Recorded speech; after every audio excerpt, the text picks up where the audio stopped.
Salut tout le monde, j'espère que vous allez bien. On se retrouve oui pour le débriefing de AEW Dynamite. Et oui, Dynamite, dont j'ai laissé tomber la semaine dernière, c'est vrai, puisque j'avais plein de choses à faire. J'ai pas eu le temps de vous le faire et je m'en excuse d'avance. En tout cas, pour ceux qui d'ailleurs, les petits coquinous qui étaient sur Facebook, peut-être que vous avez vu le débriefing écrit que je vous ai fait pendant mes heures de travail. Ne dites pas à ma chef, sinon je dois me faire tuer. Mais on se retrouve, et oui, et comme ça, je vais pouvoir vous expliquer tout ça à l'oral, etc., etc. Bon, allez, on commence tout de suite avec. Donc, de quoi on va parler? Parce que vous savez tous. Alors, pour information, vous le savez comme d'habitude, il n'y a pas deux diaporamas qui ont lieu pour la simple et bonne raison que la enfin la AEW ne propose pas de. Comment on appelle ça? De petites photos. Voilà, c'est une fédération qui ne propose pas de photos. Voilà, vous ne pouvez pas mettre de selfie directement par rapport à ça. Donc concrètement, voilà, pour ainsi dire. Donc qu'est-ce qu'on va parler concrètement durant cette émission? On parlera bien sûr de la bar mitzvah de MJF. On ira ensuite voir le match Six-Man entre le Blackpool Combat Club et la Dark Order avec John Moxley qui a remporté son duel. L'arrivée, plutôt l'arrivée de Taya Valkyrie, la compagne de Johnny Mundo ou John Morrison, vous l'appelez comme vous voulez, qui est donc venu confronter la TBS Champion, Jade Gargill. Il y avait un AEW International Championship entre Orange Cassidy et Jeff Jarrett. Un segment avec Saraya, Tony Storm et Rubiso avec le nouveau team, les Socialascast, il y aura une petite référence avec les Outcasts. Et enfin, on va terminer avec un moustique qui est venu me rendre visite, à ce que je vois, hein, saloperie de moustique de merde. Et donc, il y a la House of Black qui a conservé leur ceinture, pour ainsi dire. Alors, tiens, je conclurai ça comme à chaque fois. Allez, c'est parti. Donc, on commence tout de suite avec le premier événement de la soirée. C'était la bar mitzvah, oh, putain, c'est dur à dire. La bar Bon, le machin de MJF, voilà, on va dire ça comme ça. MJF qui est donc venu, pour ainsi dire, alors qu'il arrive et tout. Déjà, première chose, il arrive avec un magnifique chapeau, hein, déjà on va commencer par ça. Il arrive et il commence voilà à dire ouais moi voilà j'ai remporté voilà je suis plus je suis non un Iron Man en faisant référence bien évidemment à la victoire sur Bryan Danielson. Et puis à ce moment-là, eh bien, il commence à dire voilà, moi, vous savez, je suis meilleur. D'ailleurs, il fait la petite référence notamment à Bret Hart et à Shawn Michaels, notamment. Il parle du judaïsme forcément par rapport à la bar mitzvah. Et là, il commence à discuter, de parler de sa victoire. Et à ce moment-là, on a Jungle Boy, ou vous l'appelez aussi comme Jack Perry, qui arrive. Et à ce moment-là, alors qu'il va dire un mot, il y a Sammy Guevara qui déboule et qui commence à vouloir parler. Mais Darby Allin arrive à ce moment-là. Les mecs demandent un match pour le titre. Et Jungle Boy dit à ce moment précis, voilà, qu'il il veut se battre contre lui. Sammy Guevara, à ce moment-là, arrive en disant voilà, moi je vais pouvoir y arriver, etc. etc. Darby Allin lui aussi dit que voilà, qu'il veut remporter cette ceinture. MJF, il dit voilà, mais c'est bon, je suis un pilier quand même de la AEW. Je suis celui qui porte le truc. À un moment donné, franchement, qu'est-ce que vous allez à faire et tout. Et à ce moment-là, MJF fait une sorte de petit coup à Perry, à Jack Perry. À ce moment-là, eh bien, on a un gros combat entre les quatre. MJF s'en sort in extremis, mais finalement, de se faire traverser la table, mais il finit la tête dans le gâteau. Et finalement, voilà, pour ainsi dire. Alors, le segment était cool. Franchement, segment très très cool, pour ainsi dire. D'ailleurs, moi, ce que j'ai beaucoup aimé dans ce segment, c'est en fait que, bah, on va pas se leurrer, j'ai beaucoup apprécié l'idée déjà très originale. Moi, je m'attendais pas à ce qu'ils partent dans une bar Visma. Moi, honnêtement, c'était quelque chose. La cérémonie est symbolique. Et d'ailleurs, je trouve qu'elle a un côté plus symbolique par rapport aux personnes proposées. Il n'y a pas de vétérans dans cette histoire. On a la plupart des lutteurs qui étaient présents, je crois qu'ils ont moins de 30 ans. Donc, concrètement, il y a deux choses. Un, ça donne confiance aux gens qui sont là. D'ailleurs, l'année dernière, je crois que il y avait notamment un CM Punk, Heyman, Adam Page, mais il y avait eu également Kenny Omega qui avait affronté Orange Cassidy, mais voilà, dans les pay-per-view auparavant. Mais voilà, on met en avant peut-être la jeunesse AEW, qui d'ailleurs est très importante, hein, clairement, et concrètement, ça donne aussi un indice aux jeunes espoirs qui pourraient venir, en leur disant, si vous venez chez nous, eh bien, on va vous cajoler, on va vous faire travailler, et un jour ou l'autre, vous serez les futures légendes de demain, Parce que oui, la AEW a des qualités, la AEW a beaucoup de choses à prouver. Mais vous voyez, MJF, là, il est champion. Mais si vous avez remarqué, auparavant, il y avait CM Punk. Juste avant, il y avait John Moxley. Juste avant, il y avait Kenny Omega. La MJF propose finalement le côté jeune, voilà, avec tout ça. Et ça, c'est vrai que c'est quand même intéressant, pour ainsi dire. Juste après, on a eu donc un Blackpool Combat Club qui faisait face à la Dark Order. C'est John Moxley hein, qui a remporté le match, littéralement. Match, on va dire, qui a pris le temps au temps. C'est-à-dire qu'il a commencé de manière très doucement. Petit à petit, ça a accéléré. Et finalement, eh bien, moi je trouve que ça y est, on part maintenant plus dans une histoire de Moxley versus Page. On part dans une histoire de Dark Order. Alors après, il y a un truc qui m'a gêné en main event, j'y reviendrai après. Mais concrètement, la victoire du Blackpool Combat Club est pas non plus déconnante en soi. Voilà, ça permet de relancer un peu Moxley dans cette histoire, pour ainsi dire. Voilà. Par la suite, on a eu Jade Cargill qui est venue pour affronter. Alors, je vais vous donner le nom de la meuf qu'elle a affrontée. Elle s'appelle Nicole Matthews. Donc, qui a notamment. Donc, c'est une personne qui est pionnière de la lutte indie féminine. Bon, elle la squash en 1 minute. Hein, là, voilà. Et à ce moment-là, René Paquette, il lui dit ah, quel type de compétition t'aimerais à ce moment-là? Et là, elle lui fait oh, mais elle commence à vouloir l'intimider. Et à ce moment-là, Taya Valkyrie arrive. Forcément, Taya Valkyrie qui est canadienne. Elle fait face justement à la championne. Et à ce moment-là, eh bien, elle réussit à dégager. Donc, Jade Cargill s'en va. Et à ce moment-là, elle porte donc le Jade, qui est la prise de finition de Valkyrie, directement sur Leia Grey, pour ainsi dire. Alors, le match, alors, je vais pas tourner autour du pot. Je trouve que ça n'a servi à rien, ce match. Je veux dire, je comprends pas l'idée de vouloir à tout prix mettre Jade en combat, en fait. Parce que Jade, quand elle affronte une personne comme Nicole Matthews, alors oui, elle gagne. C'est bien. Le problème, c'est que, étant donné qu'elle a fait un squash d'1 minute, à la limite, moi, j'aurais préféré quoi? C'est qu'elle se mette, se pointe sur le ring et qu'elle parle, en fait. Ça aurait suffi. Je veux dire, à un moment donné, la faire affronter... On va dire, comment on dit, comme je dis souvent, ne pas faire en sorte que Jade réussisse à démolir chaque personne de manière en 1 minute. Déjà, ça dénature la division féminine parce que concrètement, tu prends des randoms et t'es même pas foutu de leur les mettre en avant.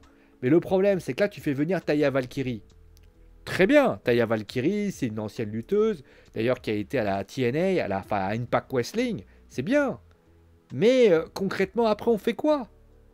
Elle est all elite, ok. Et après? Est-ce que c'est parce qu'il y a Johnny Mundo qui peut venir, donc forcément, ça peut être intéressant? Est-ce que c'est parce que c'est le Canada? Moi, honnêtement, j'ai trouvé que il n'y a pas d'intérêt à faire tout ça. Il faut aller plus loin avec Jade. Jade, là, on voit quoi? Alors, Jade, c'est la meuf qui... On va dire, c'est la Goldberg féminine, en fait.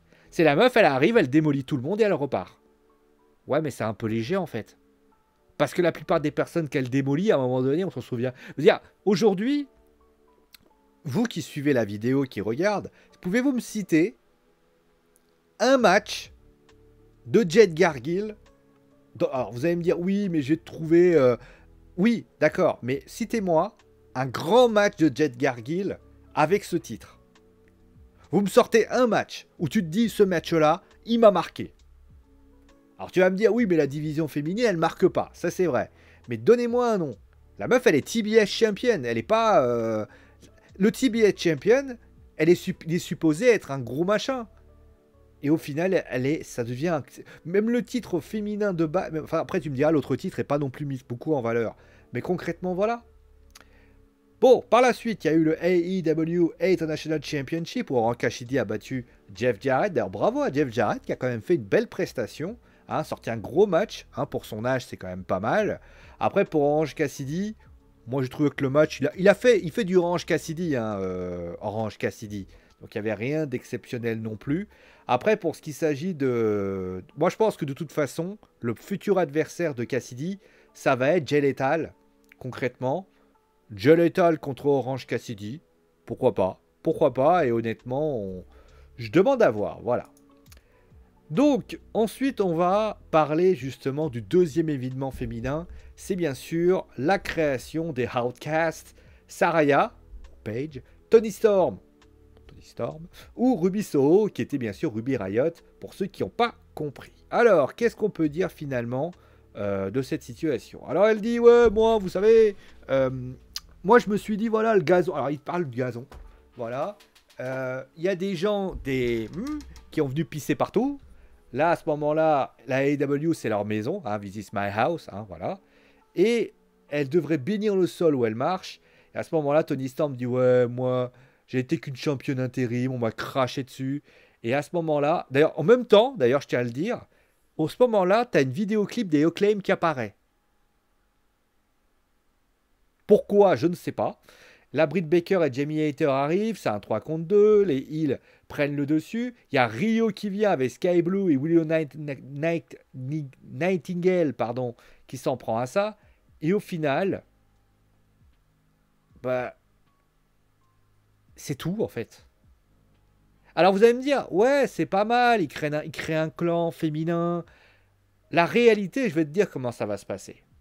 Il va y avoir d'ailleurs, j'espère qu'ils vont pas faire l'idée de mettre un tryout championship woman, hein, parce que clairement, ils veulent faire Britt Baker, Jamie Hayter et Rio, parce que Sky Blue et Willow Nightingale, je pense pas qu'ils vont avoir.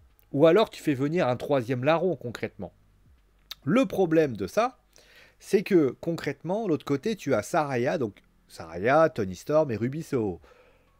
Le problème de cette histoire, c'est que là, tu te dis, ils vont venir, ils vont faire un segment qui va dépoter du petit bois et tu vas littéralement t'allumer dessus. Le problème de cette histoire, c'est même pas ça. C'est que du côté de la All Elite Wrestling, c'est pauvre. C'est pauvre parce que tu n'apprends pas grand-chose. Les raisons pour lesquelles ils ont décidé de se mettre ensemble, c'est parce que, Ruby Soho, elle dit que tout simplement le gazon était plus vert à la WWE, mais des bitches ont pissé partout. Voilà.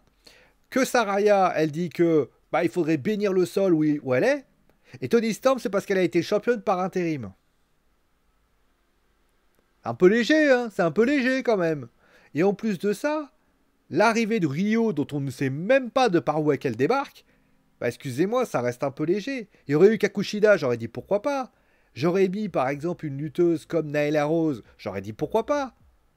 Mais aux dernières nouvelles, qu'est-ce qu'elle a à voir avec ça? De plus, je suis désolé de le dire, hein, en étant moyen, les Damage Control font mieux.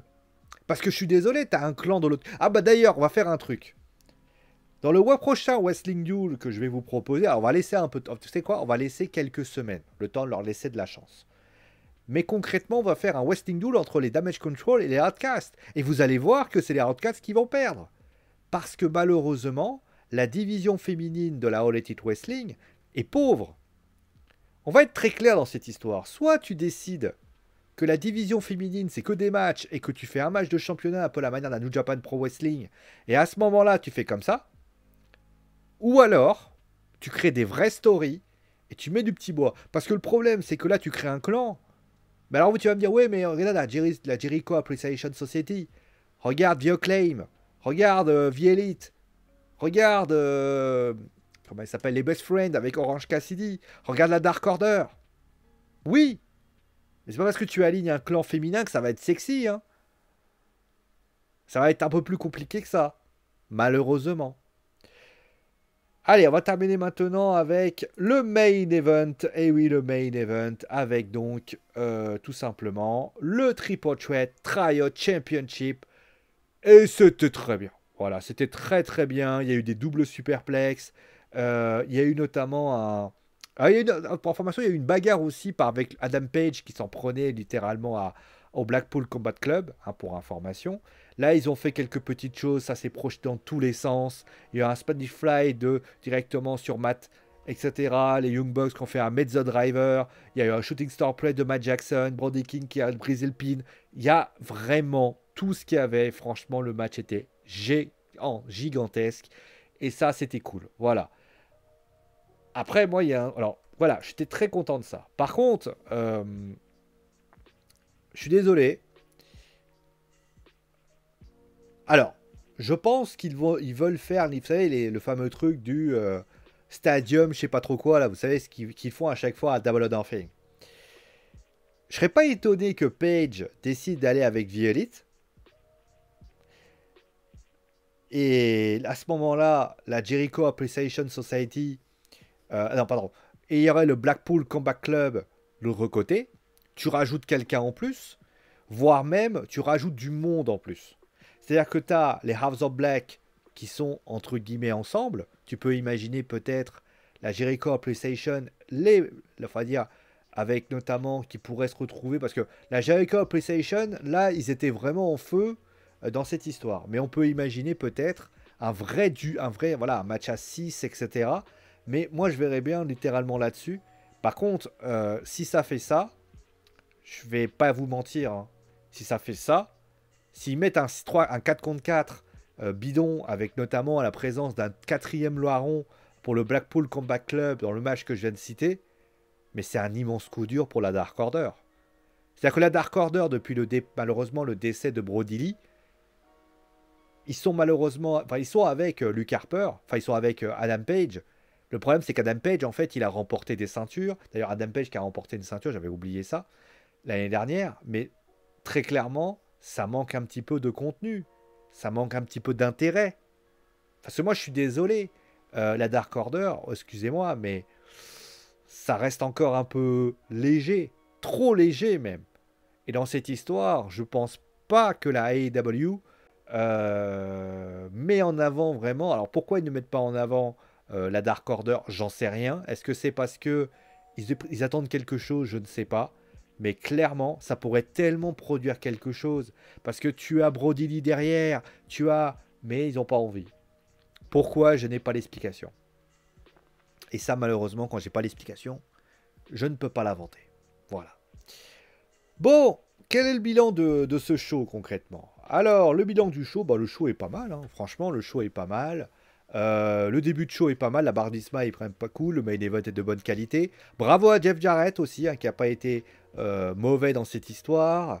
Le match avec le Six-Man Tag, avec la Dark Order et le Blackpool Combat Club était très très bien. Orange Cassidy a été égal à lui-même. Après, le problème, voilà, comme je dis très souvent, c'est tout simplement la division féminine qui, dans cette histoire, reste pathétique, en fait. Voilà, ça reste pathétique. Je veux dire, Taya Valkyrie, elle est là, mais elle va pas changer grand-chose. Et dans cette histoire, eh ben, on se retrouve avec un show qui est pas mal. Alors, ça se met en place. Après, ça fait 2 semaines. On va pas s'emballer non plus. Mais c'est vrai qu'il y a beaucoup plus d'intensité que ce que pouvait avoir dans cette histoire. Voilà, on va s'arrêter là pour aujourd'hui. Bien sûr, je t'invite à me dire ce que tu as pensé du show en lui-même. Si tu as aimé, pas aimé, si tu as détesté, pas détesté. Si t'as pas aimé, ben dis-moi, hein, clairement, voilà, c'est le jeu, ma pauvre Lucette. En tout cas, on se retrouve pas demain, mais après-demain. N'hésitez pas d'aller voir le WordPress. Je vais essayer de mettre quelques petites chroniques pour essayer de mettre le feu dans cette histoire. Mais en tout cas, bien évidemment, je vous retrouve très très vite. Mettez bien sûr follow la chaîne si vous avez envie. Merci d'ailleurs d'avoir été aussi nombreux hein, pour pour le reste, avec notamment le match entre Liverpool et le Real Madrid, mais également le match, enfin le WWE Raw et le WWE SmackDown qui étaient très nombreux. Et franchement, c'est super cool d'avoir quelqu'un qui pouvait balancer ça. En tout cas, merci à vous tous. On se retrouve très vite. Prenez soin de vous, amusez-vous bien. Et vous savez quoi? Ciao tout le monde!